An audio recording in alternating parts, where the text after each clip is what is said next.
We good? Good evening, everyone. Adequate notice of this special meeting of the Kenilworth Board of Education has been provided to the Home News Tribune, the Star Ledger, the local source on August 19th, 2020. A copy has been filed with the Kenilworth Borough Clerk, posted in the board office, the Kenilworth Borough Hall, the Burling and Harding Schools, as is provided by the Open Public Meetings Act. This will be an in-person meeting due to a recent announcement by Governor Murphy. Participation will be limited to 25 individuals. The Board of Education therefore estimates that 12 members of the public will be able to participate in person. In an effort to encourage and increase public participation, the meeting will be live streamed and the public will be able to view via YouTube live stream. The link will be available at 6:30 p.m. from the district's website, www.kenilworthschools.com, by clicking on the Kenilworth BOE YouTube channel under the link under the Board of Education tab. Public comments will be accepted only during the public comment period in the meeting. In person, via email at publiccomments@kenilworthschools.com, or by calling 908-931-9696, extension 2325. For the record, please include your name and address in all comment requests. Once again, the email address for public comments is publiccomments@kenilworthschools.com, and the phone number is 908-931-9696, extension 2325. Thank you. Can everyone please stand to salute the flag? I pledge allegiance to the flag of the United States of America and to the republic for which it stands, one nation, under God, indivisible, with liberty and justice for all. Now, can we have roll call?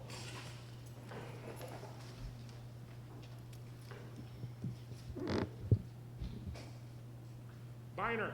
Here. Braun. Here. David. Here. Drogan. Here. Hamether. Here. Jankowicz. Here. Ladati. Here. Benici. Zimmerman. Here. All present. Okay, we have a forum to proceed. First item up is superintendent's presentation and board discussion. Road back restart, recovery plan for education, fall 2020 at Kenilworth. Mr. Riley. Thank you. Good evening.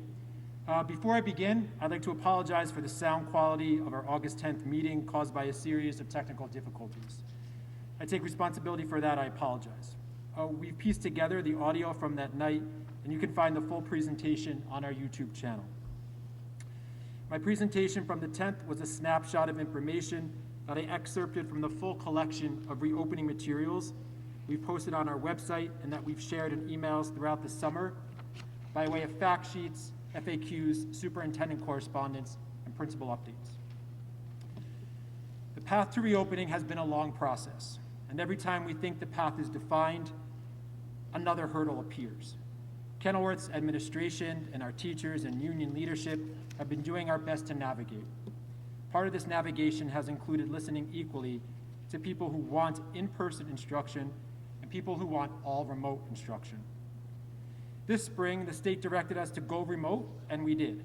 Then the state said, bring students back in person, and we scrutinized every aspect of our operations to submit a very detailed plan for doing that. Then, provide an all-remote option. Most recently, we were told a district can start the school year as all remote if it cannot meet a checklist of educational and health and safety standards. Kenilworth can check all those boxes on that list because we worked really hard to be able to do so. We were given a mandate and we met it. As a result, our plan has been approved by the Department of Ed. Today, I'll share the ways we've met the DOE's criteria for reopening.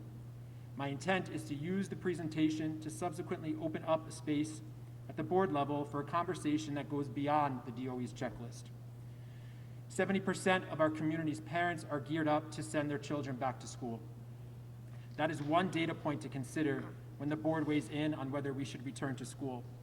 This is the quantitative data we have. Along with that comes the responsibility I have to make sure the board is aware of the qualitative data, the social, emotional implications of reopening, which means acknowledging the anxiety many are feeling, particularly our faculty and staff, around our return to school. Throughout my board level summer presentations, I've used this graphic to help conceptualize or funnel down into the details of our reopening plans. While we began at the 10,000-foot high-level view, tonight we'll shine a spotlight on the details of our plan. Again, all of these details are found in our FAQ and fact sheets on our website, and in the superintendent and principal updates we've been regularly communicating throughout the summer. Throughout the presentation, on the left, I'll present criteria straight from the NJ Department of Education's checklist for reopening, and on the right, I'll highlight the procedures, the protocols, and the measures we've taken to meet those requirements. Where applicable, I'll share where we've exceeded these anticipated minimum standards. There are 12 total subcategories in the state's checklist for reopening. Throughout the presentation, you'll see how we systematically chip away at the indicators in each of the subcategories. Here are the first 6. These are the second set of indicators. I'm going to start with the broad expectations in the checklist reopening planning section. Districts are required to have a 180-day calendar for students and must have a plan for at least some in-person instruction. As you know from our ongoing summer communication and the scheduling fact sheet we sent out, we meet both of those requirements. We're required to have a policy for full-time remote learning. The board approved this policy for a first reading on August 10th. I emailed the revised policy to our community on August 17th and bundled the dissemination of that policy together with an extension to the deadline for parents to let us know if they're choosing the full-time remote learning option for their children. The policy highlights the timeframes and protocols to move from in-person to full remote learning and vice versa. Districts are required to have at least a 4-hour instructional day where students are engaged in standards-based instruction. Our plan meets this through live instruction. Anything that happens asynchronously supplements the 4-hour day. We've also been told we need to be prepared for a shift back to all remote learning if the state or local health officials direct us to do so. Our academics reopening committee reflected on distance learning from the spring, looked at survey data and best practices associated with distance learning that are now available as a result of our spring 2020's remote learning. If we need to pivot to all remote learning, you can expect more live instruction, firmer office hours, and a set schedule for students. These enhancements are outlined in the Kenilworth Distance Learning Guide we created. We're required to conduct athletics in accordance with the protocol issued by the NJSIAA. So right now, we're currently in summer session 2 for athletics, and that ends this week. Following that is a 2-week blackout period. According to the NJSIAA, football can start on September 11th, other sports on the 14th, with shortened seasons that begin in October. As part of this conversation, we'll need to facilitate internal discussions about the safety and probability of carrying out sports seasons. Our reopening committee were part of a collaborative effort to ensure varied stakeholder involvement in our return to school. We're now required to establish pandemic response teams. Principal Davies and Principal Banowski are forming those currently. We anticipate rejiggering our existing crisis teams and repurposing their aims so that our crisis teams have a sharper eye on pandemic response. In sum, we meet the criteria in the reopening planning section of the checklist that the NJDOE requires. This is the first section of the checklist. I'll focus now on what the state requires of us to bridge the digital divide. We are required to ensure that all students expected to engage in remote instruction have access to the requisite educational technology. Harding's principal update this week will outline a process for Chromebook loaning for students who will be participating in our full remote learning program. Even before the pandemic, I was committed to bringing to Kenilworth more future-ready practices. That included our one-to-one effort. Chromebook pickups for all students began today at Brearley as part of this one-to-one effort. The incidental benefit of Brearley's one-to-one program is that it equips Harding with additional Chromebooks. As a result, we far exceed the state's anticipated minimum standard. A very important standard, obviously, our standards are included in the health and safety indicators. Many of our most medically fragile students have opted for remote instruction. They have individual health plans that are developed in tandem with our school nurses. Over 10% of our faculty at this time have met the criteria to be granted the accommodation to work from home. Those teachers requesting accommodations ranging from additional PPE to working remotely have gone through the required interactive process that the law requires with me personally. In the spirit of transparency, I do need to share that additional requests to work from home would make it very difficult to offer the kind of educational program that Kenilworth families have come to expect and our students truly deserve. We can accommodate teachers, but we can't create them. Regarding the requirements around social distancing, our rooms have been carefully measured and remeasured. Some have been staged and then measured and remeasured again. We've added additional grade level sections and also moved some classes to different spaces where we needed to in order to ensure proper social distancing. However, I point your attention to the state's guidance, which indicates that there are alternate options available if we cannot meet classroom social distancing recommendations.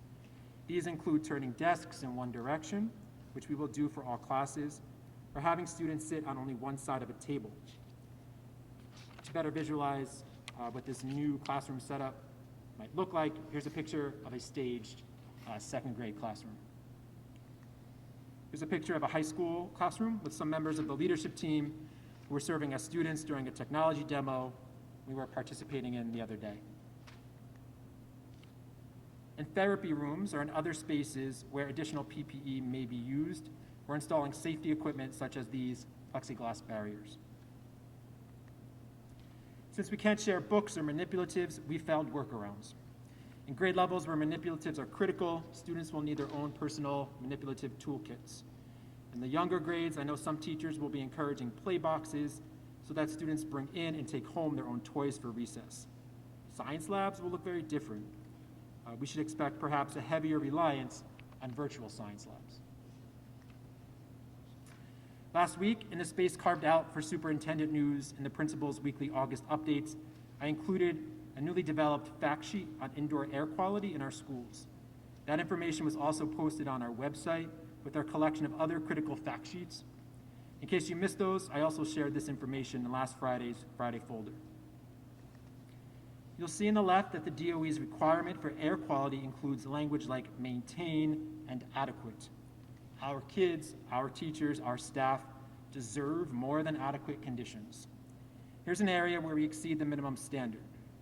Each classroom was evaluated for safe occupancy multiple times over the summer. In the fact sheet we sent on indoor air quality, there's a great hyperlink that gives you a sort of how HVAC systems work 101 lesson. Please keep in mind, through the HVAC system's dampers, fresh air is drawn into the classroom, filtered, and sent throughout the classroom. All of our HVAC systems have been vacuumed and their filters replaced. We actually began this work in March. At the time, we realized the importance of this and also thought we would be coming back to school after the governor's initial 2-week school closing orders. To ensure the regular maintenance of our systems, a standard operating procedure was developed. Keep in mind also our chillers will be on to cool the air. Windows will be open at the discretion of the teacher. To a very significant price tag, the district just purchased iWave units for each HVAC unit ventilator and air handler. This is not a state requirement, but it is a measure that enables us to far exceed the state's minimum standards. The iWave units use ion technology. They emit positive and negative ions into the classroom as they draw in fresh air. The ions neutralize viruses, bacteria, and molds. They also attach to allergens and dust, making any particles large enough to be trapped by the system's filter.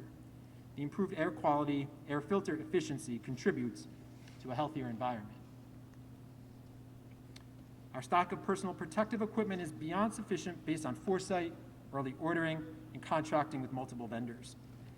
In addition to merely hand sanitizer, later in the week, we're geared up to share an informational video that details what's in our stock of PPE, including some of the cutting-edge cleaning technology that we've secured. As you can see in all of the sum indicators in the general health and safety section of the DOE's requirement, we far exceed the state's minimum standards. Regarding transportation, the BOE uses contracted services for transportation. The bus companies will be required to follow specific guidelines, including keeping windows open for circulation, weather permitting, making hand sanitizer available on all buses, sanitizing buses between the morning and afternoon runs, and at the end of the day, using approved cleaning products known to combat COVID-19. Hand sanitizers will be available on all buses, Enhanced sanitizing stations will be set up at the bus stops at Harding School.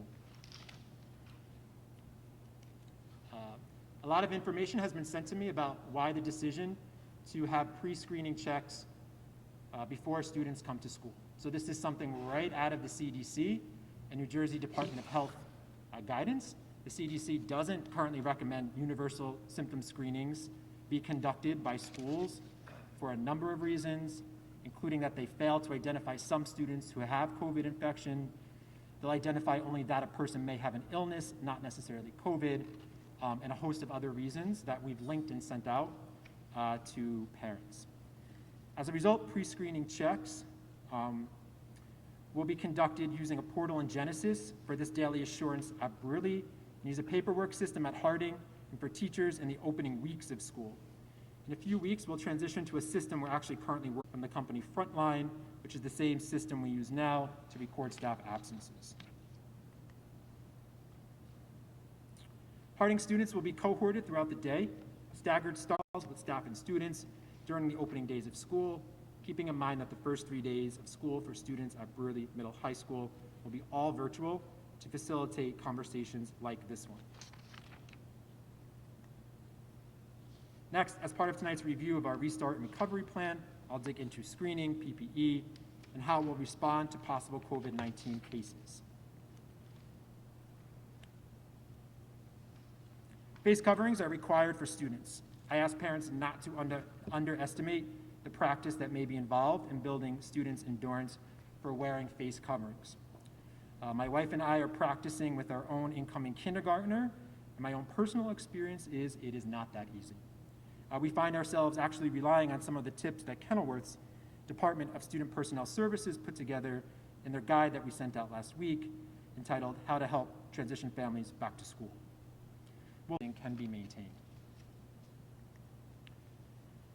So we're relying on 3 pieces of guidance to respond to different COVID-related scenarios. We've provided, or we shared previously, this information, and I ask that if you haven't reviewed it, to please do so. As overarching guidance, we'll refer to the New Jersey Health Department's COVID-19 exclusion table. We'll use that to filter through and review Union County's containment guidelines. Those guidelines, along with our contact with Kenilworth's health officer, will help us to enact our own school exclusion policies. I'm going to look at each of these 3 components in more detail. The first is the New Jersey Department of Health's COVID-19 exclusion table. At a high level, weekly reports from the DOH will identify levels of risk by region.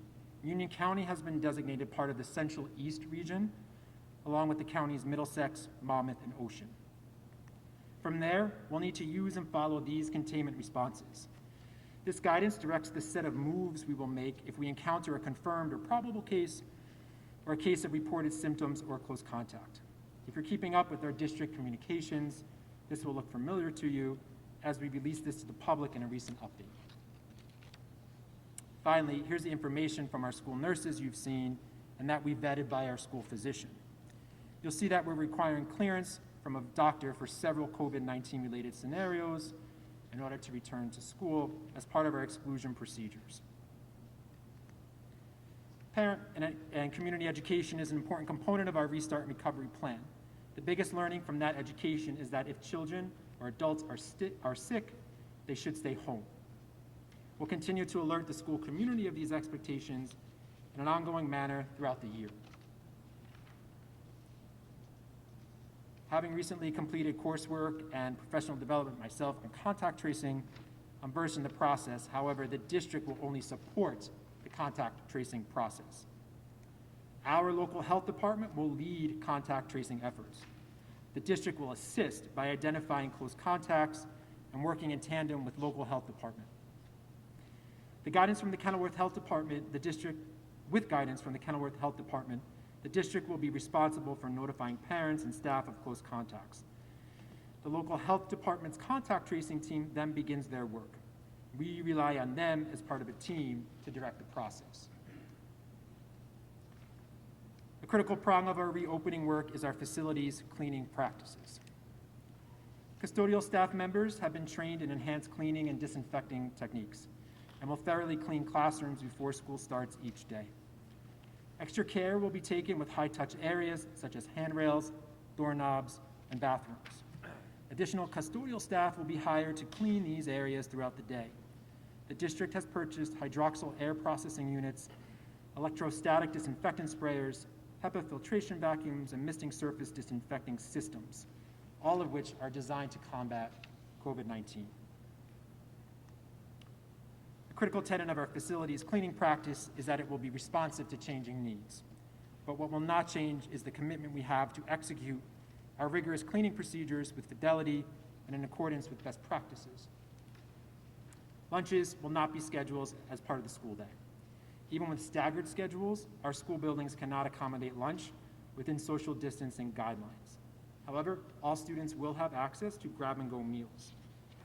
Lunch will be served as part of the aftercare program and will follow social distancing requirements. All of what's required in the recess and physical education section of the DOE's checklist we're able to achieve. And like the other categories I've addressed tonight, we far surpass the minimum standards. I'll include them anyway in the spirit of transparency. As you'll see in the right columns, many of the measures we'll take in this area I've already addressed tonight. While recess will need to be more organized than maybe it has been in the past, Harding's playground equipment remains closed, as will the track to the public during the school day. Locker rooms will be closed too, so students will not need to change for phys ed. We'll evaluate jacket storage in the opening weeks of school and as the weather gets cooler as part of revisiting the process around lockers.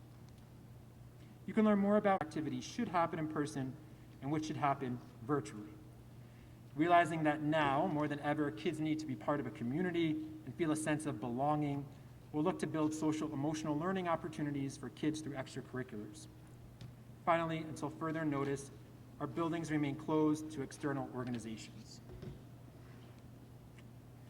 I am professionally and personally indebted to those who helped to develop, review, and shape the protocols and procedures I just shared. This includes Board of Education members, the members of my leadership team, and community officials who participated in committee work, such as Mayor Karlovich, Councilman Ladati, and Chief Zimmerman. I appreciate the participation of teachers and parents in our reopening committees, Ms. Smith and Mrs. Bedford as KEA leaders, our school nurses, and their consultation with Dr. Agresti, our school physician. Additionally, the Kenilworth Health Department, particularly Marconi Gappis, has been a key resource in designing some of our health and safety measures. This was not a unilateral one-man show. To get to this point has truly been a community effort. Despite this collaboration, I would be remiss if I didn't mention that the implementation of several coordinated interventions can greatly reduce the risk of transmission, yet no single action or set of actions will eliminate the risk. The governor's orders, most recently, direct that schools must be open for some form of in-person learning unless a temporary timeline extension is needed to address an element of the DOE's checklist that cannot be met.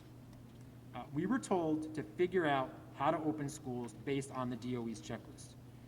This was the requirement that the governor thrust upon superintendents, boards of education, and local school districts. We meet those requirements. But that checklist didn't include the second most important aspect of education behind students, our teachers.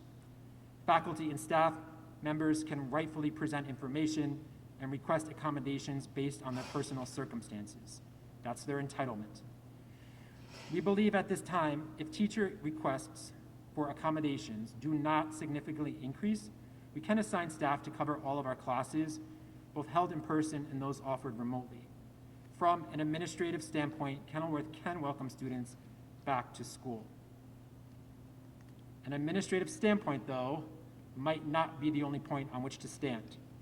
In other words, I can inform you that we've measured classrooms and we've bought cleaning supplies. We've reconfigured staff assignments, we've surveyed stakeholders, and we've shuffled schedules. All of this matters. Because again, the quantitative data reveals that 70% of parents intend to send their children back. The qualitative data suggests that some believe that the checklist I just showed and our fulfillment of it is not enough. many of whom I assume you will hear from tonight. We must acknowledge and give validity to the anxieties that many are facing around our return to school. Additionally, there are equal concerns I imagine you'll hear tonight about the concern for the continuity of learning. While we've made measures to protect it, it would be unreasonable not to acknowledge the impact that these different possible quarantine situations will have on the continuity of learning. I would not be a balanced leader if I only shared that we are operationally able to reopen. Inductive reasoning demands that some of the counter concerns I'm sharing on this slide require spotlighting and discussion too. As many of you are aware, I'm working hard on building a thoughtful school community by developing and modeling reflective decision-making. I'm pleased to serve a Board of Ed that believes the same. I'll be asking several BOE committees to meet this week as their availability permits to digest and unpack both what I presented and what the faculty, staff, and public share tonight to help inform board members' decision-making prior to next Monday's Board of Ed meeting vote on our Restart and Recovery Plan. I encourage the post-presentation conversation to answer the question, does the plan I outlined meet the quantitative and qualitative needs of reopening in the fall of 2020 the Kenilworth way? I encourage this to be what the board weighs in on. Before that conversation, President David, I am happy to answer any board-level questions in whatever manner you see fit. Thank you, Mr. Arlington. Does any board member have any questions for Mr. Arlington at this time?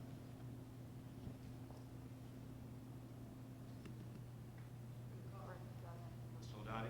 Still, I mean, the last time we spoke with the steering committee, early parents are at 78%, still wanting the kids to come. Can't hear you. Yeah. I asked the question, what is the percentage now of parents up early want their kids to come to the school? Sure. So that number has increased since our steering committee met. I think I noted that in the update I sent to you Friday. But right now we're about remarkably even across both buildings. About 200 kids who have chosen the remote learning option. So that's like 28 and some change percent of students. So rounding up, there are about 30% of our total population and 30% in each building who have elected to participate in the all-remote option. I think when steering committee met on Monday, it was like 25%. Yeah, I had 78% at early on Monday and 74% at Marty. So we met. So it's dropped down a little bit. Yeah, so we met Monday, and then I extended the deadline because I knew it was an important decision for parents to make until Wednesday, and those 3 days mattered. Yeah. Thank you. Sure. Just want to make a comment. It seems to me that we've done, when I'm looking at this, everything we could possibly do to make it as safe as it could possibly be to bring these children back to school. And I just think it's important that we do that because these parents need to get back to work. Just saying. And you've been working on this for months. I'm telling you, they've been working on this for months, and this is a fine. I'm impressed. If not when, we got to come back someday, because we're not teaching our children at home. Not all of them. That's what I'm saying. Thank you for all your work. Sure. Any other questions or comments from the board? Okay. Then we are at the point where we can open the meeting to the public. Do I have a motion to open the meeting to the public? Okay, I have a motion made by Mr. Ladati. Do I have a second? Second by Mrs. Zimmerman. All those in favor say aye. Aye. Aye. Anyone opposed? Okay, the meeting is open to the public for comment. Mr. Ganella, you want to? Okay, we're going to try to do this strategically this evening. We have 3 avenues for people to make comments. So members wishing to make comment can either do so by emailing the board at publiccomments@kenilworthschools.com or calling the Board of Ed conference room at 908-931-9696, extension 2325. Comments will be taken in the following order. Phone calls first, in-person comments second, and then finally, I will read the email comments.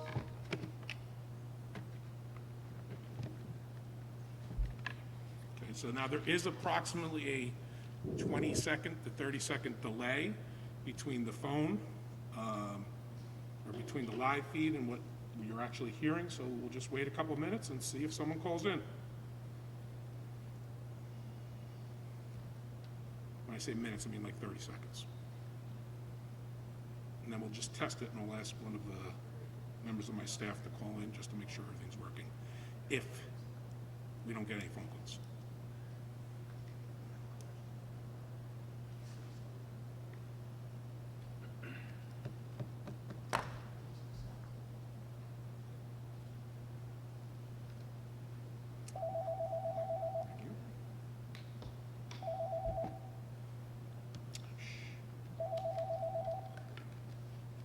Good evening. Hello? Hello?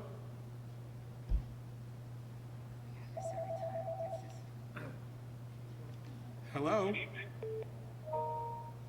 Hello, Hello? good evening. Good evening. Can I have your name and address for the record, please? Can you hear me? Yes, I can. Can you hear me? Hello. Hello?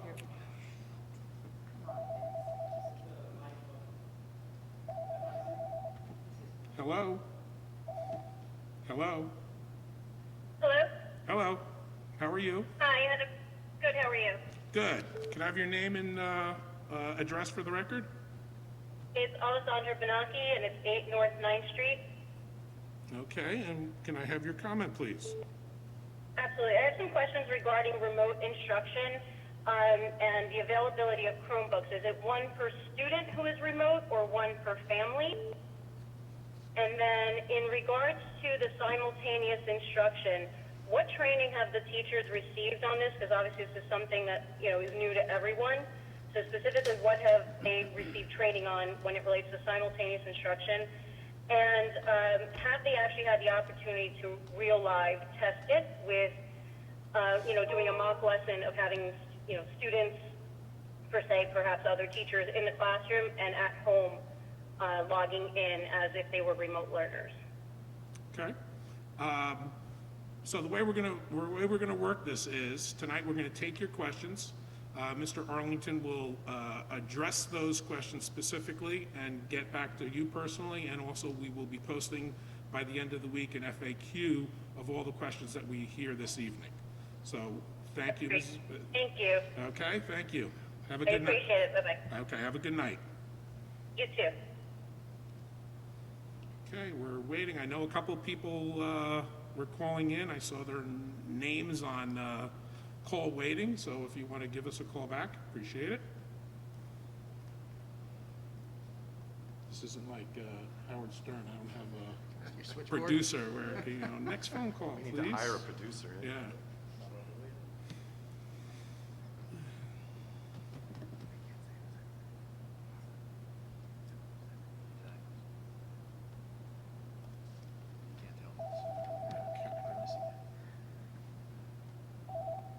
Hello, good evening. Hello?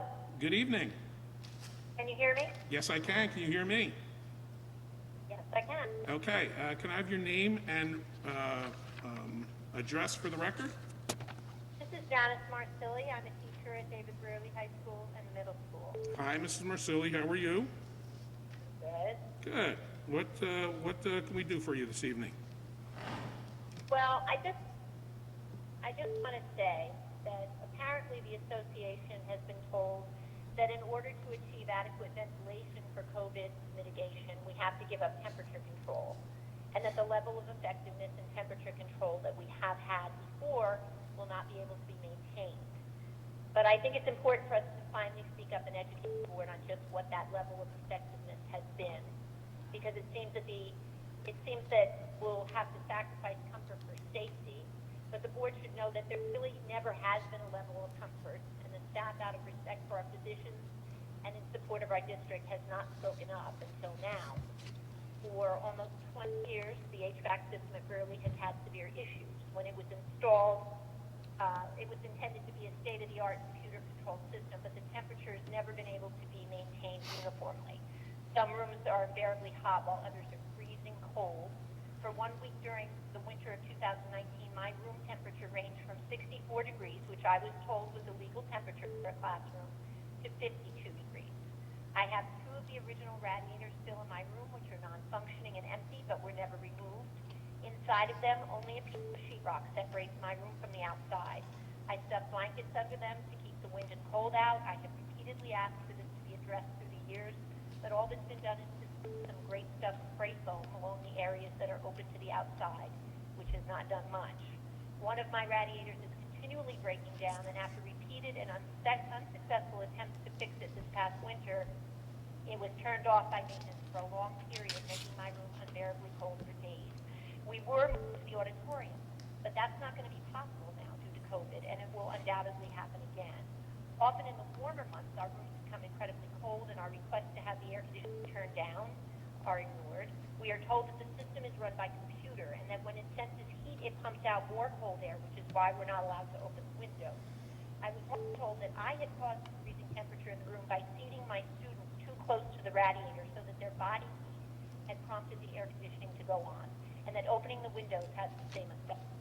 At other times, the air conditioner does not work, and we have been told that we must keep the windows closed because it will interfere with computer readings.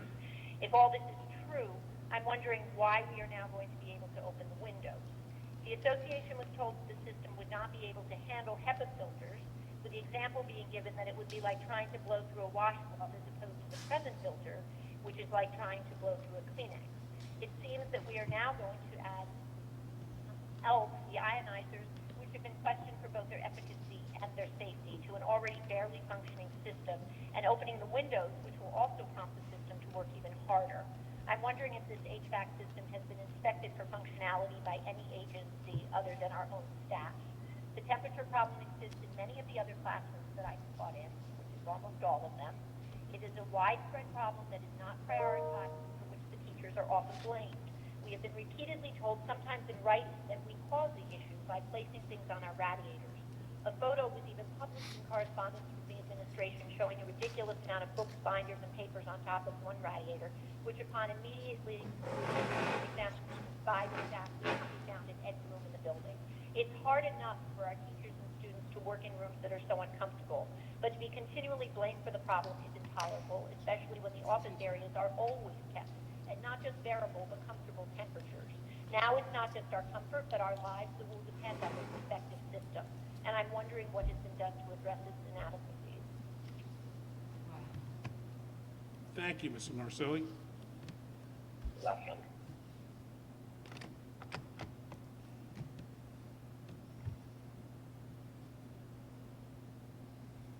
While we're waiting for the next call, there was a Giorgio who put in a request. I need your address, if you could. Thank you. Good evening. Can I help you? Hi, Mr. Ganella. This is Lorraine Shaw calling. Hi, Mrs. Shaw. How are you? Good, thank you. I'm calling in with a comment. Okay, go right ahead. Okay. So, hello. My name is Lorraine Shaw from Warren, New Jersey. Good evening, Board President, members, and Superintendent. I am more than just a 30-year employee of Kenilworth Schools. We've all heard the saying, you can't teach an old dog new tricks. Well, this old dog learned a valuable lesson a few years back. The message came from a parent who knew in her heart what was best for her child's needs. This impassioned parent fleetingly shared, "This may be your job, but just remember, this is my child." That statement spoke directly to my heart from the soul of her being. So tonight I speak to your hearts from my soul. Please remember, we are not simply employees. We too are sons and daughters. We are brothers and sisters. We are husbands and wives. We are fathers and mothers. And our well-being impacts those we love and care for. The safety of everyone's child is paramount. Therefore, please keep this in mind when considering an all-remote learning option, as many of our neighboring school districts have. Thank you very much for your time. Thank you, Mrs. Shaw. Okay, good evening. Good evening.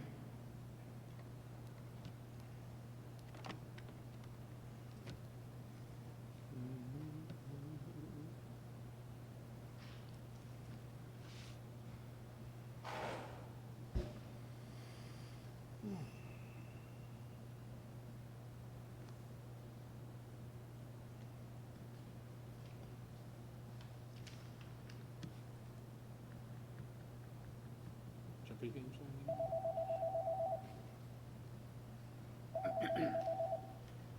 Hello? Hi, Hello? Can you Good hear me? evening. Yes, I can. Can you hear me?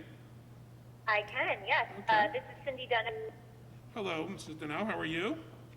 I'm good, how are you? Good. Can you just I live in Morristown. Thank you. And what's Thank your you. comment this evening? Thank you for the opportunity to voice my concerns.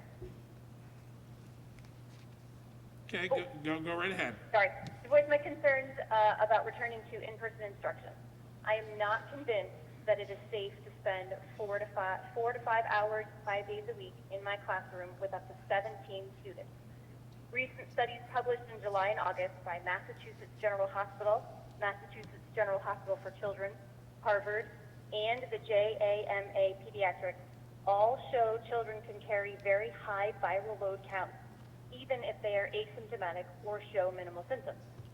According to the MassGen study, the viral loads of hospitalized, severely ill adults were significantly lower than a healthy child who's walking around with a high viral load.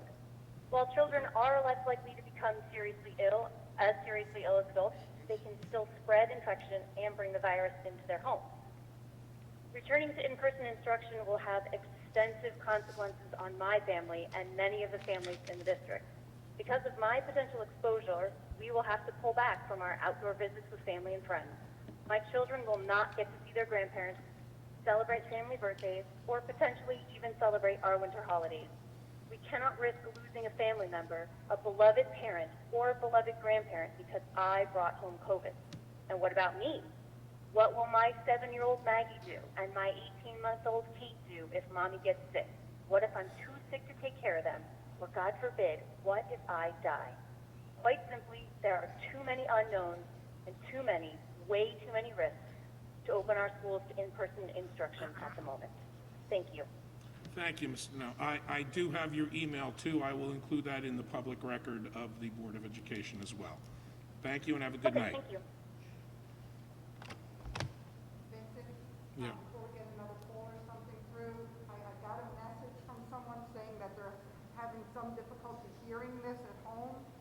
I don't know if it was during Ms. Marsili's speaking when it was a little bit lower, but just someone has asked that you do.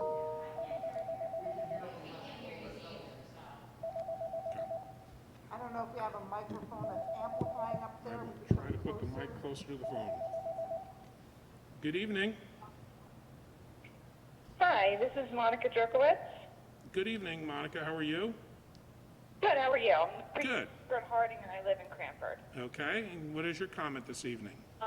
I have two questions about the reopening plan. So I know it states in there that there will be planning for staffing if there are long-term absences.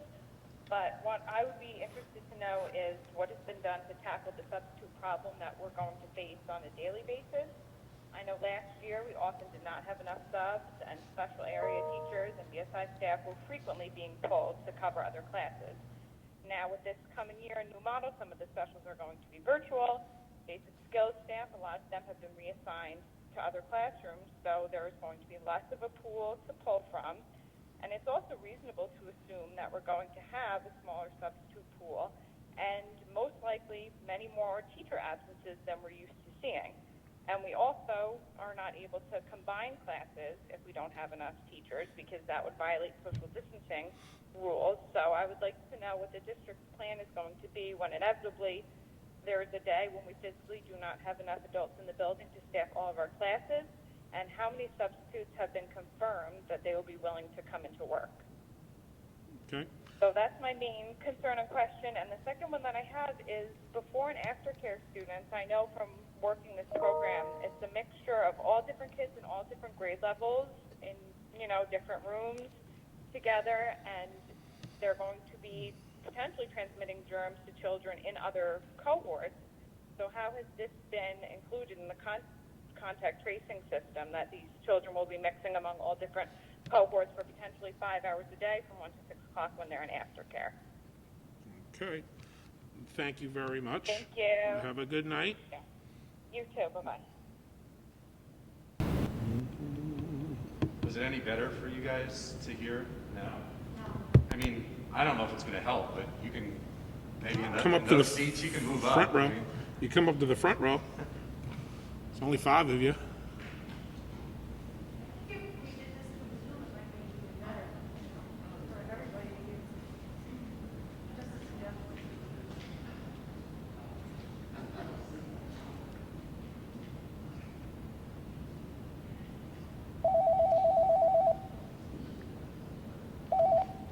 Good evening.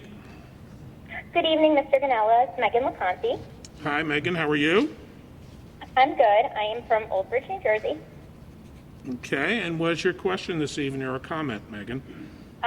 Good evening, board president, members, and superintendent.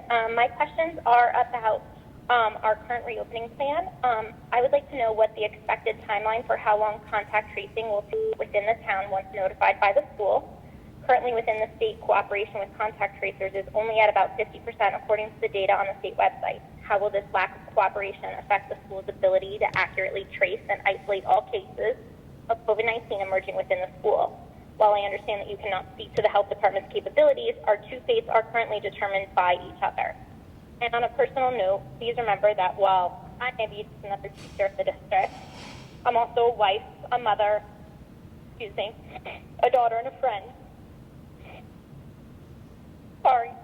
It's okay. I'm truly concerned about the risks to my health and my family by returning with our current in-person schedule. Sorry, I just need to take a breath. I've spent the last month being extremely cautious in maintaining a very small circle of association. With my return to work, I will have to separate from my parents and my in-laws due to their age and health concerns, therefore decimating my support system and impacting my children's relationships with their grandparents.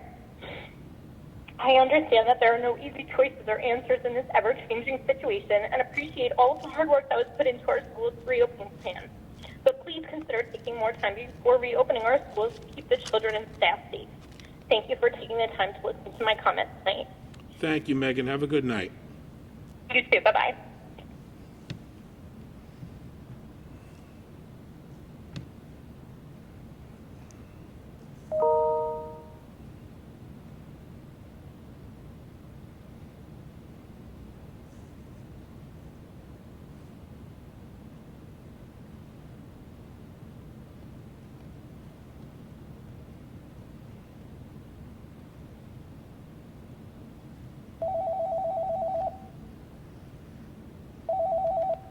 Good evening. Hi, how are you? It's Krista Candon. Hi, Miss Camden. How are you? Hi, how are you? I work at Burley and I live in Cranford. And I just wanted to make a comment about this evening. Okay. Go right ahead. I love teaching. I do not think I could love my job more. And for 26 years, I have served the community of Kenilworth. I have spent more time in these walls than I have in any other building in the past quarter century.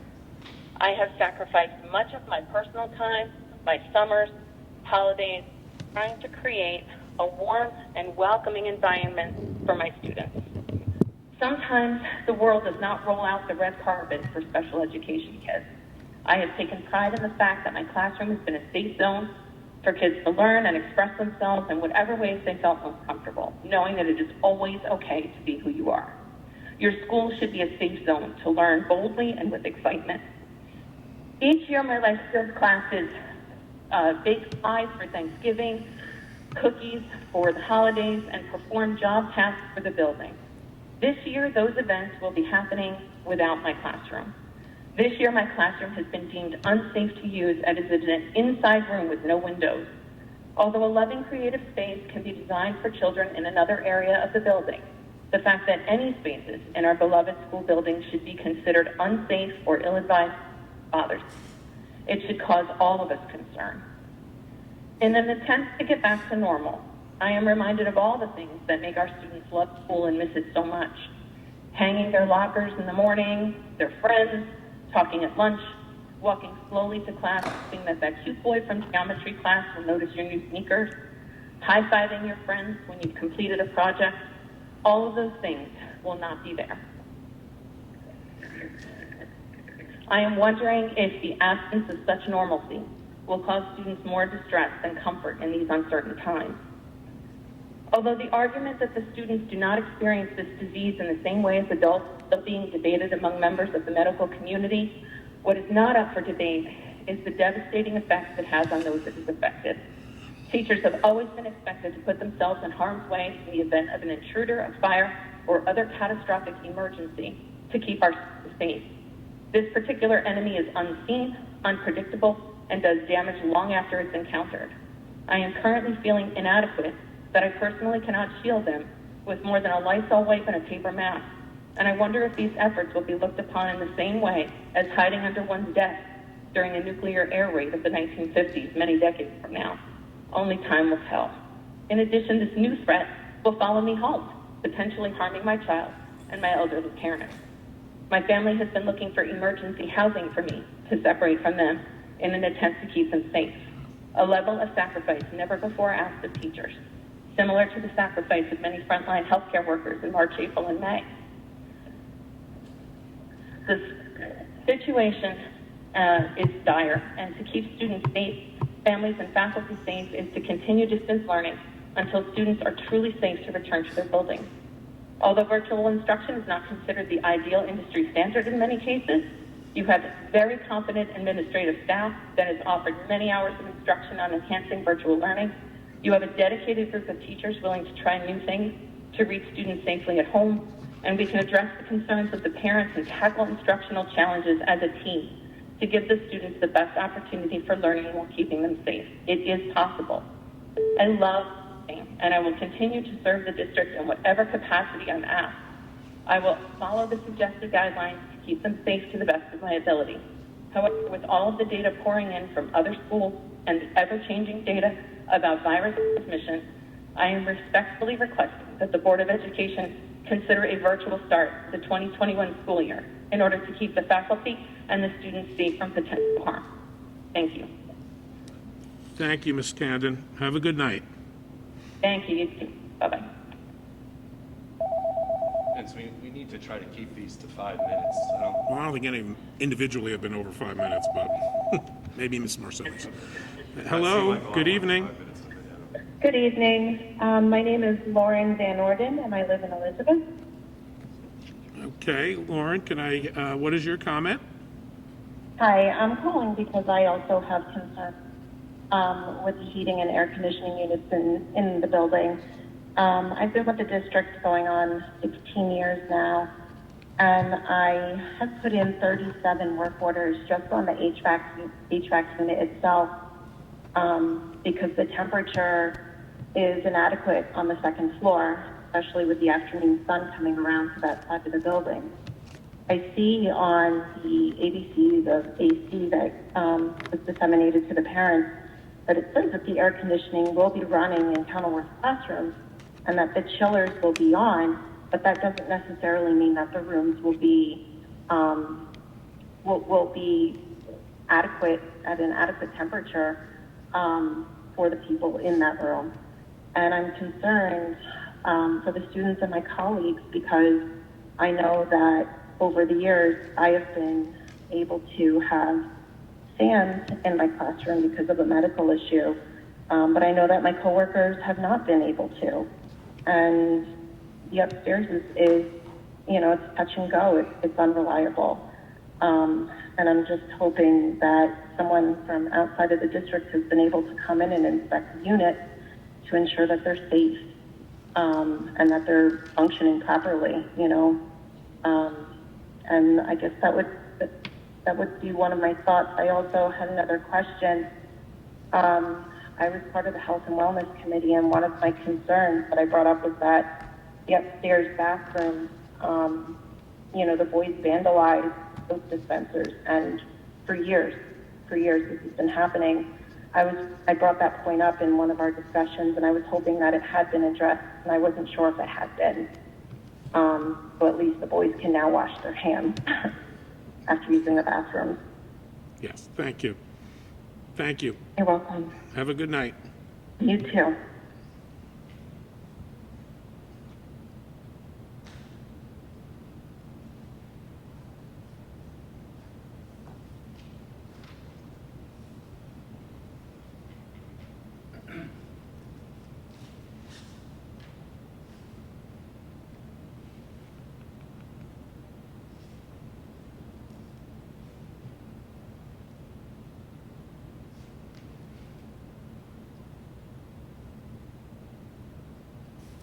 I think it's safe to go to Yeah. public As comments. far as I'm concerned, it's time to let the All right. people in the audience get their say anyway. Okay. You all still hear me? Okay. So next up is, as I said, members of the in-person crowd here will have an opportunity to speak. If you please raise your name, raise your hand, state your name, and you can stay right there. I will bring you over the mic so the people at home can hear you.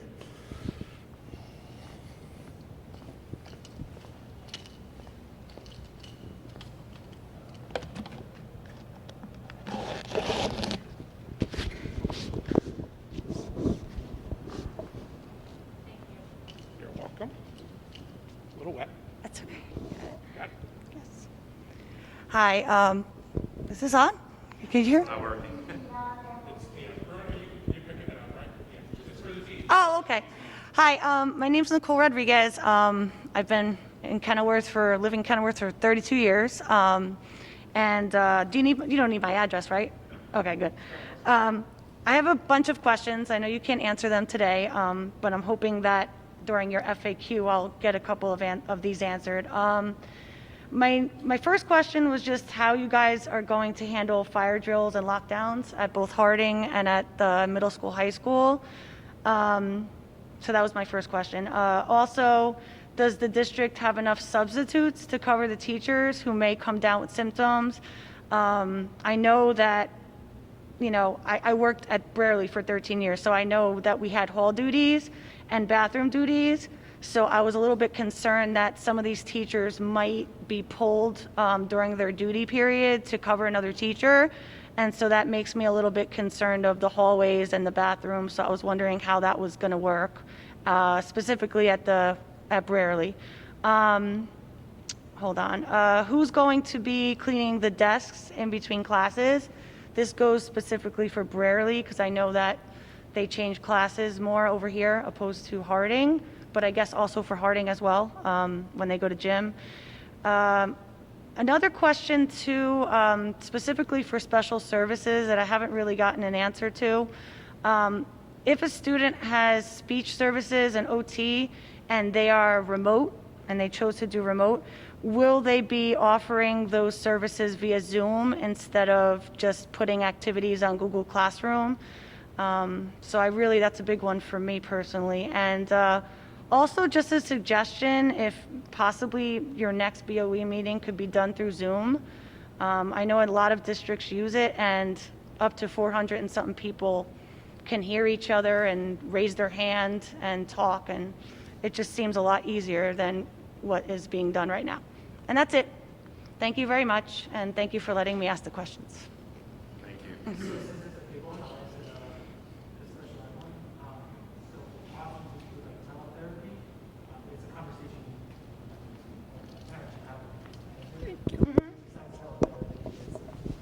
We're exploring the possibility of parents communicating with their people. So at the end of the day, let's say let's have designated therapy rooms, but that's a conversation for the parents have with the case manager to see what the kids' needs, how the kids' needs are best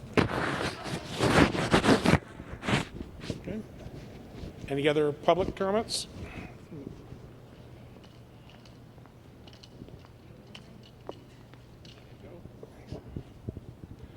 Hello, my name's Henry Obrzezinski. I've been a resident for Kenilworth over 32 years. I'm a retired police officer here. I just want to say I want to thank the board for the extensive information and the hard work you guys have put in presenting this. I want to also say I'm glad we're going forward. I've seen a lot of schools back out of going forward, but I'm very happy to see we have decided to go forward. Kids go back to school. I think the kids need to get back to school, not just as a parent working or a financial thing, but for the kids to get into the school, to be with other kids, talk with other kids, and have a teacher. I'm not a teacher at home. I mean, if we have to go into lockdown, I'd love to see, again, that at least the kids and the teachers have interacted for a time being. They get to know each other. I think that's one of the most important things. At least, so when we went out in March, I believe the teachers at least knew the children. They knew a little bit about them. You know, it was March, so they knew pretty much a lot about them, whose personalities was what. And, you know, like my oldest one suffers from migraine headaches, and he's going to be a freshman in high school. The teachers knew about him, you know, as in the 8th grade. You know, he suffered from migraines, and I believe that if he wasn't in school, a one-on-one interaction with the teacher, they wouldn't know that. So I'm just want to say I'm proud that we're going forward, and very happy about it, and looking forward to starting the school year. Thank you very much again, Board.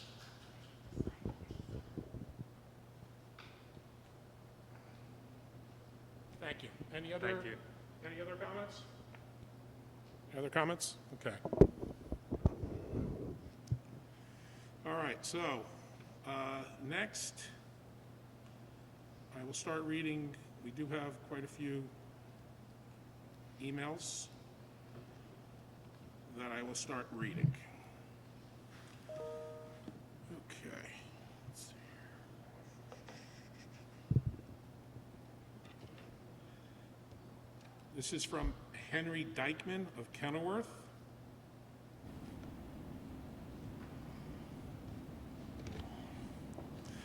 To the distinguished members of the Kenilworth Board of Education, my name is Henry Dykeman. I'm a proud resident of Kenilworth for the past 4 years. I'm a father of both of my 8-year-old twins attend Kenilworth schools, as does my wife, who is a teacher within the district as well. I'm writing this not only as a member of our community, not only as a husband of a staff member of the school district, not only as a parent of children this very district serves and attends to, but also as a professional educator of 16 years who has some very serious and disturbing concerns about our school district opening in September. The particular district that I teach in has rightfully opted to offer the remote teaching option until such time that a further reevaluation can be made in which they can determine that the schools are safe to open, and I cannot applaud this decision more than I have already have. The prudent and sensible course of action that my district is taking during the pandemic has forced me to examine what we are doing here in Kenilworth, and it is for these reasons why I am so shocked, surprised, disappointed, and to be quite frank, scared that our district is not showing the same the same common sense approach to this pandemic. Several districts surrounding our community have also opted to go remote in September to ensure the safety of their community, and I'm dumbfounded that our district is not following suit. In the name of the community health and service, we have a responsibility to those who live in this district to ensure their safety when their children are sent to school. As an educator, I believe in the idea that the responsibility very seriously. It is due to that singular idea why I feel it is necessary to speak up, because I believe firmly and deeply that our current course of action negates that idea. We are putting our community at risk, and this includes our students, families, staff, administration, everyone. I do not say this lightly, because as an educator, remote teaching is infinitely more difficult to accomplish successfully. It requires more time than teaching in person, and quite frankly, more difficult in areas that I never would have imagined prior to this current pandemic. That all being said, I would still prefer remote teaching over in-person instruction if the proper safety procedures and securities are not in place. I find it utterly disappointing that the district is willing to allow students to come into schools without being properly and thoroughly checked, by having their temperatures taken at the door by a qualified staff member or medical personnel. That particular aspect is a requirement in my own district for reopening, and I am shocked to hear that we allow students to enter the building without a very simple yet vital procedure in place. It is unacceptable to expect families to ensure that this is being accomplished before they came to school, when the when visiting any healthcare facility or event, including ones that were offered by the town over the summer. By the rec department, the temperature was taken and the staff member to ensure that entering the facility or the event was healthy and not putting themselves or others at risk. How can it be that our school district finds it satisfactory proposal to not enforce such a procedure? That is something beyond my comprehension. It is a disservice not only to the education professionals who work in the school buildings, but also to the office staff and administration who serve our community and serve our children. This puts at risk those students who have family members at home who could severely affected by this pandemic as well. As a parent, I am deeply disturbed that the proper procedures are not in place under this new pandemic for required drills such as lockdown drills, fire drills, and evacuation drills. How are these going to be addressed during the pandemic within the school? These are real concerns. Sadly, we live in an age when we cannot take any further risks considering the unfortunate events that have occurred over the last decade. I refuse to believe that we are that careless. Ultimately, the purpose of this response is to implore the Board of Education members to do what is best for and just for our community, the professional educators and staff, office staff of our school buildings and administrators who lead us, the students who serve and attend to and their families who all rely on us to provide the best possible care for those that we have entrusted to guide, teach, and serve. Ultimately, we must offer the remote-only option until further evaluations can ensure that the district is capable of providing a safe environment for all parties concerned. Thank you very much for your time and consideration, and should you need any expanded explanations or feedback, please do not hesitate to reach out to me for further discussion. I wish each and every one of you safety, security, and health during these trying times. Okay, next comment is from Mrs. Anna D. Cavalis, who is a staff member.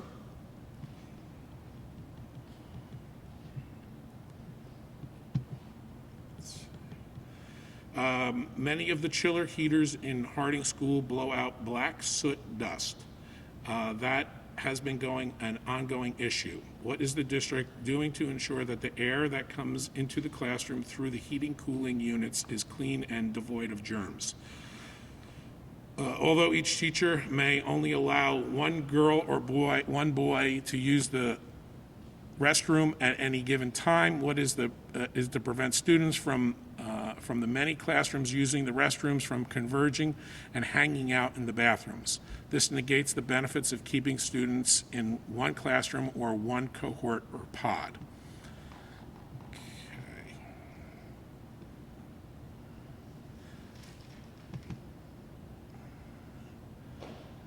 Next question is from Christine Rivera.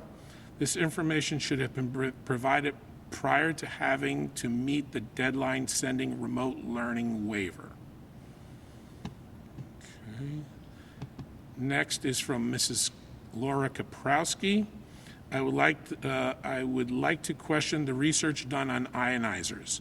At this point, the FDA and EPA have not approved or endorsed them for battling COVID-19. Additionally, the NJA HVAC expert does not recommend them and cites that they could cause additional hazards such as high ozone levels and slipping potentials as they spray. Okay. So this question is from Miss Jackie Duda of Kenilworth. Good evening, board members. Listed here are just a few questions that are of high concern to me personally. What I-Wave system will be installed? Will they be installed in each classroom ventilator? How often will the filter be changed? What assurances do you have that having an open system versus a closed system is more effective? For example, open windows circulating outside air and pollutants versus a control environment where the unit is cleaning the air. The COVID test performed on the iWave suggests that a 30-minute 99.4% of the virus is reduced. Sorry, the COVID test performed on the iWave suggests that in 30 minutes, 99.4% of the virus is reduced. How does that translate if there is an individual that is releasing COVID throughout the school day? Realistically, anyone with COVID in our building will not necessarily be wearing an N95 mask. What impact will social distancing have in instruction when I'm not able to move throughout the room due to spacing? Thank you for your time. Next question is from Megan Higgins, also a teacher at Harding School. Thank you for holding this meeting to discuss this very important topic. What is the plan to maintain reasonable, equal class sizes while also allowing the transmission from in-person to virtual learning? For example, let's assume a grade level virtual teacher begins the year with 6 students, and the in-person classes for that grade level begin the year with 16 students. Then 4 students from each of the in-person classes choose to transition to virtual learning. Suddenly, you will have a virtual teacher with 26 brand new students and in-person classes with 12 students. How is this fair, and more importantly, how is it manageable? And what happens to those classes when we have to move the entire building to virtual learning to manage an outbreak? Do these students then move back to their original classes, or do they stay with their new teacher? What happens if the number of students who move to virtual become so large that is necessary to create another section of virtual learning for a grade level? Will another grade level be moved to teach virtually? What happens to the in-person children from the class teacher's class? Will they have to switch into another in-person teacher's class? Will they have to be split up in order to maintain appropriate class sizes? If this series of questions is making your head spin, I think of how it will feel for our students. In this time of so much confusion and uncertainty, constantly changing teachers and environments will only serve to traumatize these children. I strongly believe that it is in the best interest to start the year remotely in order to maintain a level of consistency until we are able to safely return our students to in-person learning. Number 2, how are students going to be getting intervention services now that the intervention teachers have been repurposed as grade level teachers? We have an obligation to provide these services to our students who are struggling, and it is an important step in identifying these students who may need educational services. So through the use of Title I funds, Mr. Canella, students will receive services in the afternoon, which is almost a model that makes more sense because usually you get pulled out of ELA for ELA help, right? So now you're getting a double dose instead. So I know I'll be answering all of these, but that one is so pressing. I'd like to answer that one now. Thank you, Mr. Arlington. Next question is from Caitlin Martin, who is also a teacher at Brearley.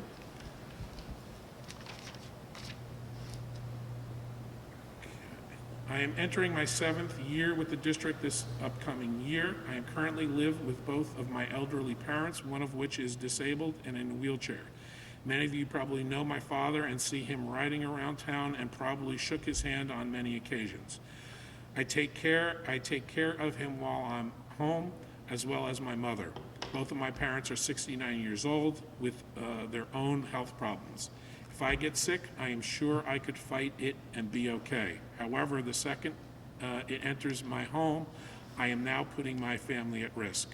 These are my parents, the people who have raised me, and I, in turn, have been taking care of them. What am I supposed to do when we go back to school? I have to find a way to separate from them and live elsewhere, which I have nowhere else to go, or risk passing something on to them. If I separate from them, now that is one less person taking care of my father. If anything happens to either of them, I will never be able to forgive myself. This summer, I worked with the rec department, as I have and continue to do every year. We had a questionnaire that parents had to fill out each time their child came to an activity in the park. Upon coming to the park, we verified that all the answers were correct and nothing had changed. We then took temperatures of every single person who came through.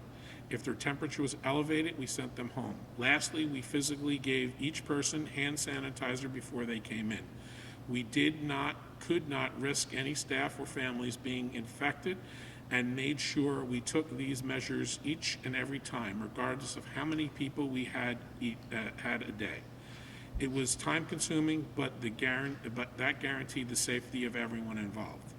Our reopening plan states that parents will take temperatures ahead of time and record it through Genesis. While this will cause many issues, do all these families have temperature thermometers at home?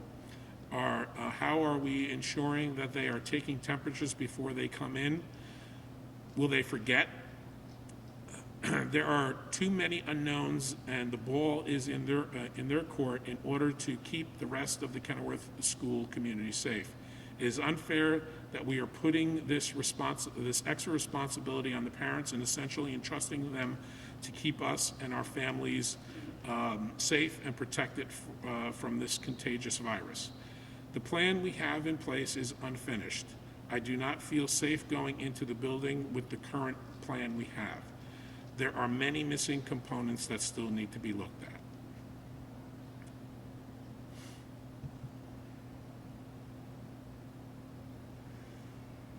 Next up is Veronica Gonzalez-Rain of Keyport, New Jersey, who is also a faculty member.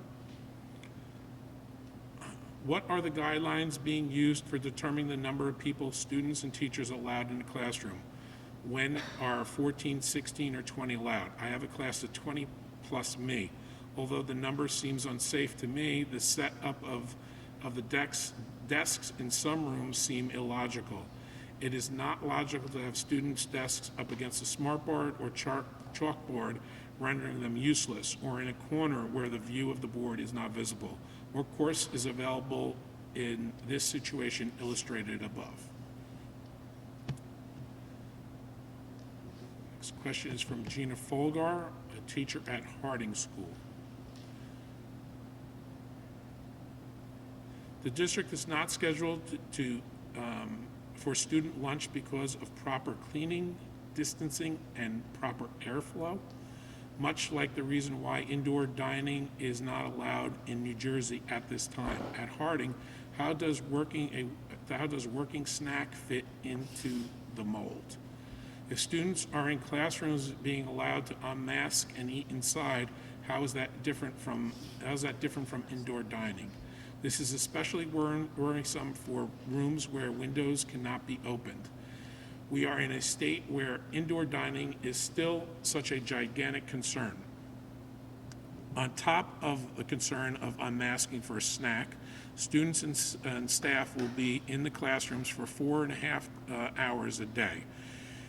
It is so very unlikely that all students will be keeping their masks on for the duration. There will be many moments of students taking off masks, playing with them, etc. It's also concerning that New Jersey will not allow indoor dining, seemingly quick experience, yet students and staff are required to be in a school building for 4.5 hours.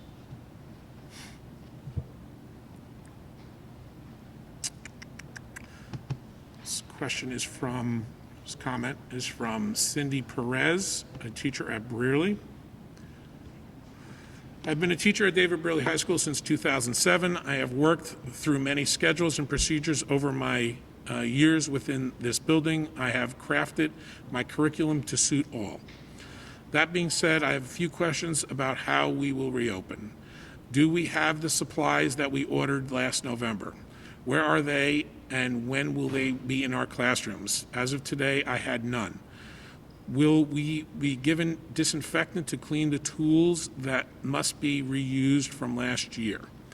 Can students do a supply project pickup and drop off if they do all virtual? Can we be given supplies to complete work at home? Is there a safety protocol for tools, materials that travel to and from school? Will the classroom be distanced for us, or are teachers expected to be the ones to set up their own classrooms? Will teachers be assisted with setting up technology in their classrooms like live streams, set up computers, etc.? Do we plan to have a high school yearbook this year? If so, will a stipend be approved? I look forward to hearing from you.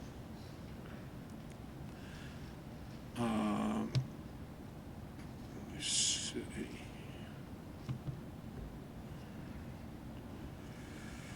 This is from Deborah Barino from Fatute Avenue in Kenilworth regarding continuity of learning. If a student or a teacher from a class must quarantine, will the entire class go into virtual learning mode? What would happen if a student who tests positive has siblings in another class? Will their classes have a quarantine as well? What is the plan for the transfer to remote learning? Can you give a picture of what it might look like? Thank you.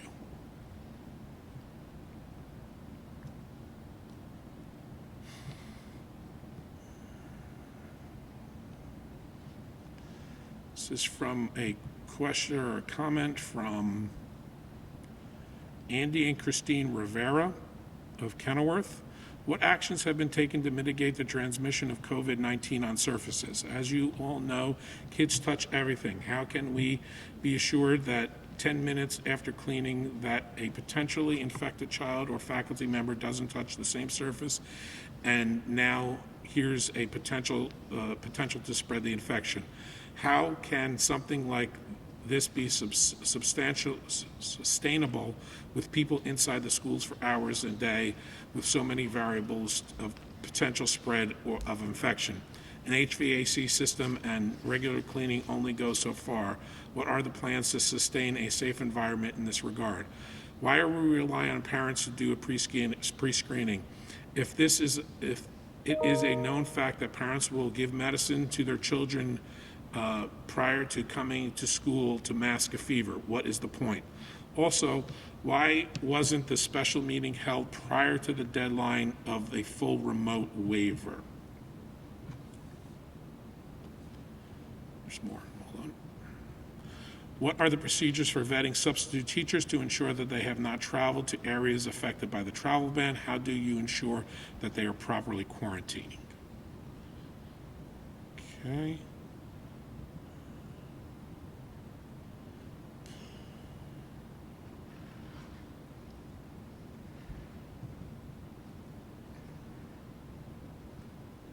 There's a couple of people who did not put their names and just put anonymous, so as our policy permits, we're not going to read those. If they want to update it, I will include it in the public correspondence of the board at the end of the week.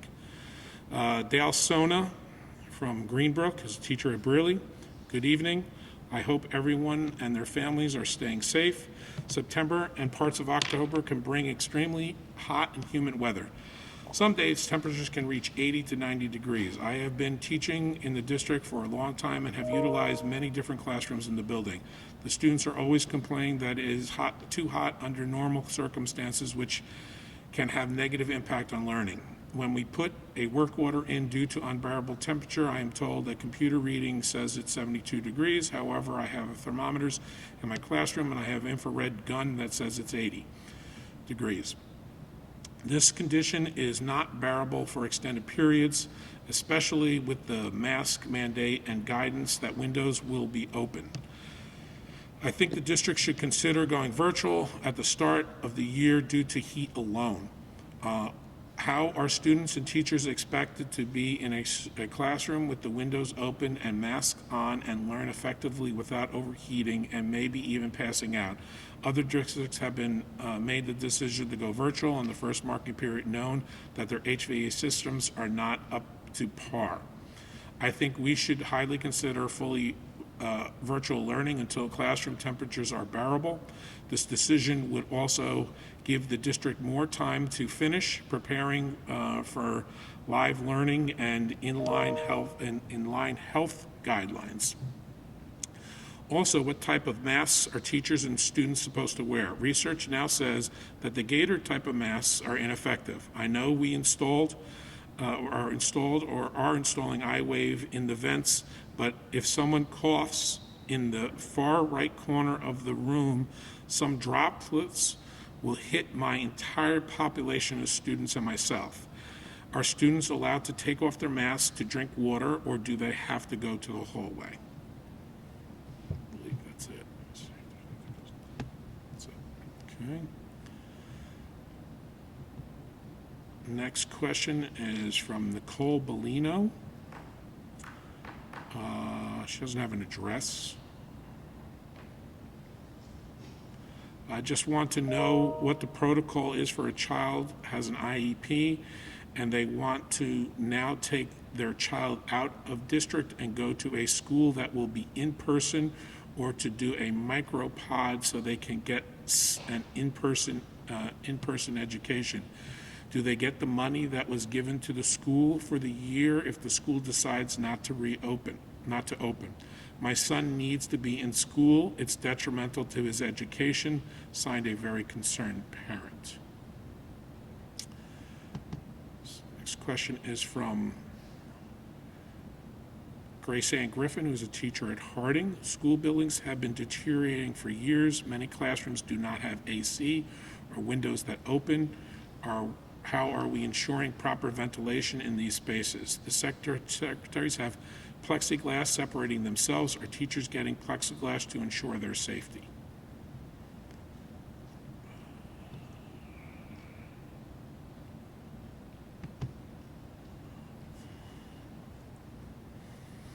This question is from Nancy Betchler of West Caldwell's, also a teacher at Brearley. I am proud to say I have taught at David Brearley for 24 years as a special education teacher. The concern I have, the reopening is the continuity of instruction for special education students, as special education teachers are out for an extended period of time due to being sick with COVID-19. Students who receive specialized instruction that is tailored to their needs are required by law to fulfill legalities associated with their individual education plans, IEPs. Question: How will we as a district ensure that students will be able to meet their yearly goals? Are we going to be certified are there going to be certified special education teachers hired as substitutes that will be able to fulfill student accommodations? Under the circumstances, only remote learning will lend itself to consistency in the academic progress at this present time. I will be able to teach and monitor their progress every day. This question is from another Harding teacher, Tammy Smith. I am wondering what the amount of substitutes that are guaranteed to be in need of this year. How will we handle the shortage, as I am sure people aren't jumping at subbing this year? On top of that, subs traditionally work in more than one district, different classrooms each day, sometimes different classes within the same day. This can't be recommended. This can't be recommended, as that one sub who has traveled from one district to district, class to class, if carrying the virus, will cause a contact tracing nightmare. None of the less exposed a wider population of students and staff by doing so. Also, as it is recommended by the NJEA, suggested minimum acceptable standards for a return to in-person instruction guidelines, the outside air dampers must be open to 100% for a minimum of 4 hours until there is any area of exposure. The HVAC system should be at 100% for 2 hours before and after any occupied times. How will this be achieved? When HVAC units in classrooms stop working, will students and teachers be sent and staff be sent home, as is also recommended in the same document from the NJEA? If so, the building shall be closed to all students and staff, and remote instruction will commence. This is from Laura Walsh, a Harding teacher. Good evening, board members and community members. Tinted windows were installed to combat the extreme heat and that some classrooms were experiencing. Harding room 147 gets close to 90 degrees on some days. This is not a hyperbole, this is a fact, and it has been documented. How are we combating this? I have seen the negative effects of the heat on our students. Temperature control is essential. That we used to be able to go to different classrooms if it was too hot. Now that it has little space, this doesn't seem to be an option. It was stated that rooms that don't have windows will not be occupied by students. Does this mean that certain staff members will have to access to air conditioning while others do not? Additionally, and more importantly, now that windows and doors are opened, how are securing the building from active shooter scenarios? When teachers say, not until it is safe, we are thinking through many different scenarios, which go further than even COVID. Once we were told to keep out our doors and windows shut, now we are told to open them up. What else does this open us up to? Thank you for your consideration.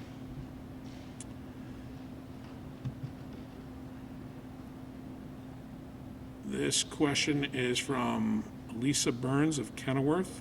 First, I take offense to the comment by Mrs. Drogan.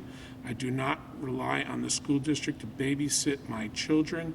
That is what I am for. I do not need the school to open for my children for me to work. That is not why the school should open. My children will be staying home where it is safe. I would like to know exactly what type of PPE has been purchased to be provided. I would like to ask the board members to act appropriately. They are huffing and puffing, and their body language is less than desirable when hearing the staff and community members speak. This is from Phil Giordano, a teacher at Brearley. My name is Philip Giordano, and I have been a teacher for 13 years at David Brearley.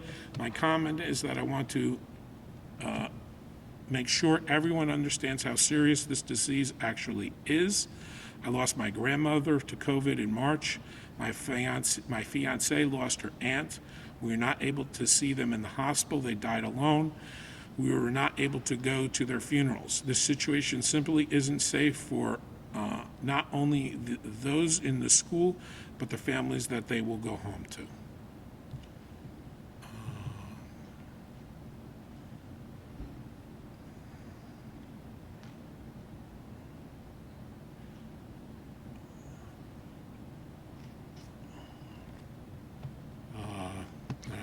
This message is from Ms. Smith. I want to be included.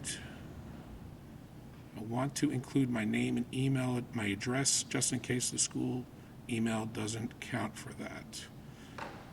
I got 2 texts from people who are calling in when you put the phone away. I am also calling in.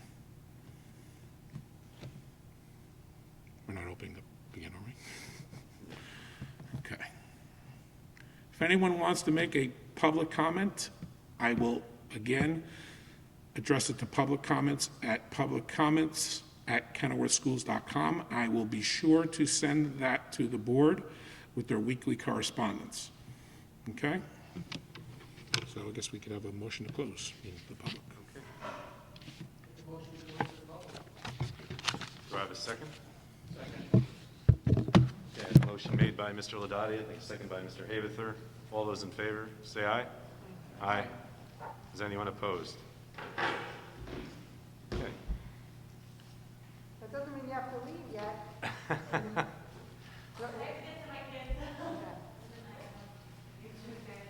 Okay, so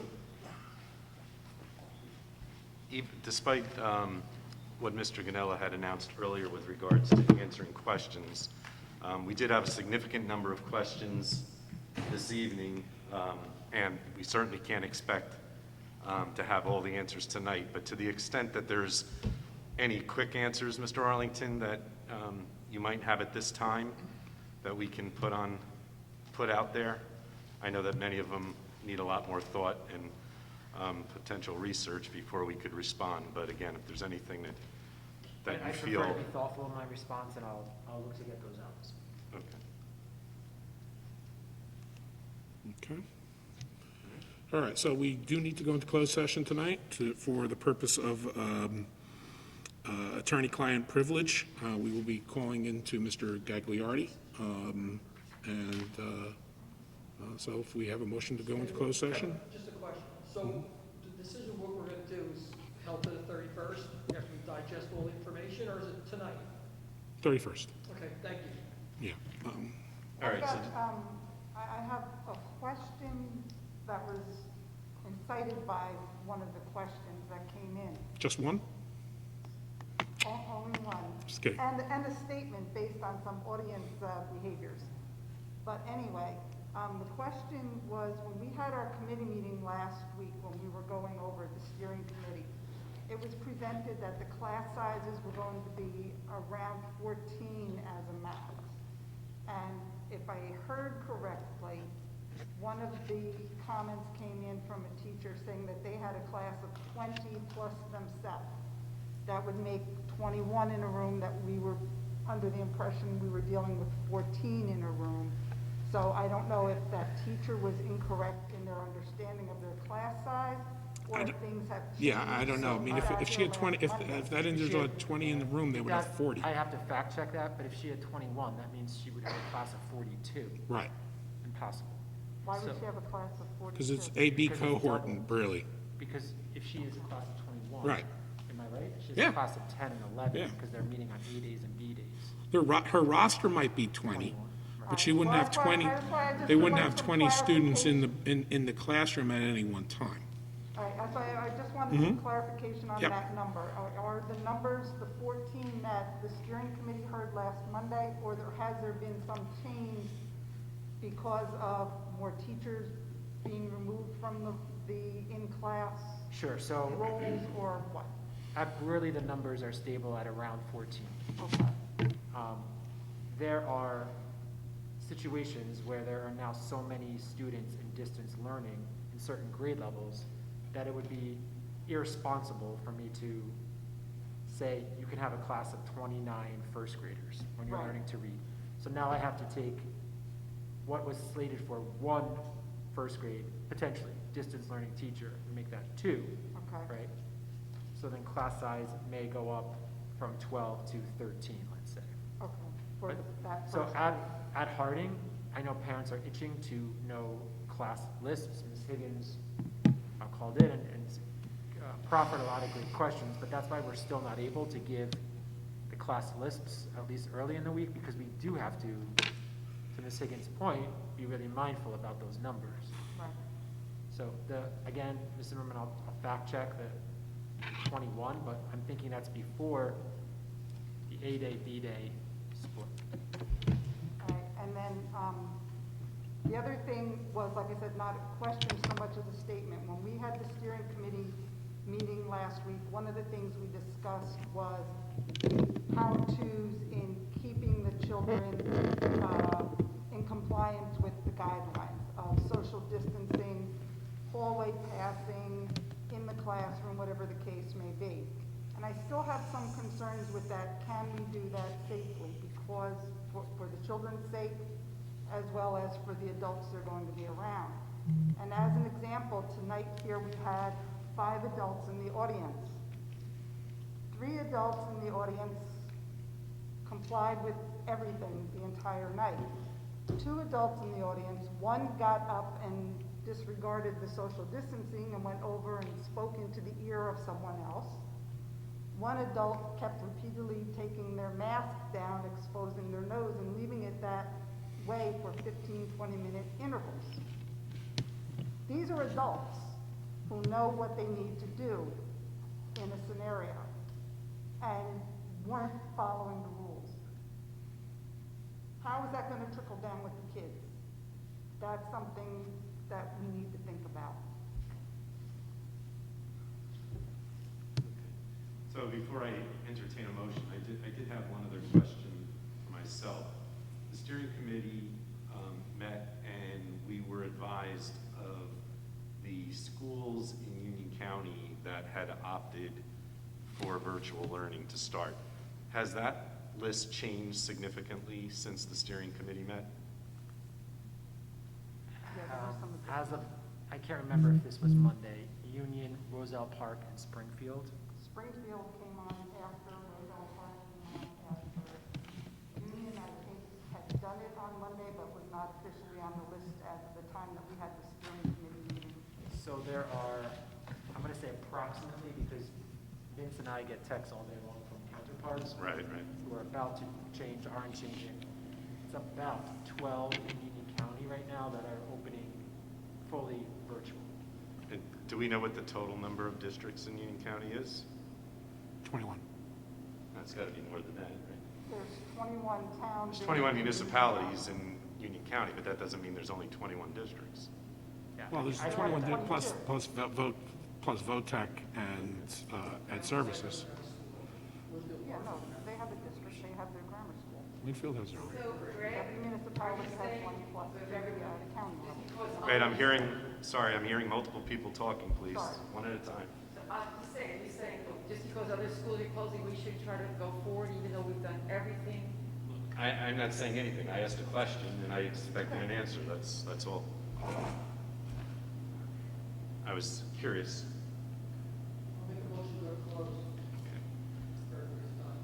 All right, do I have a second?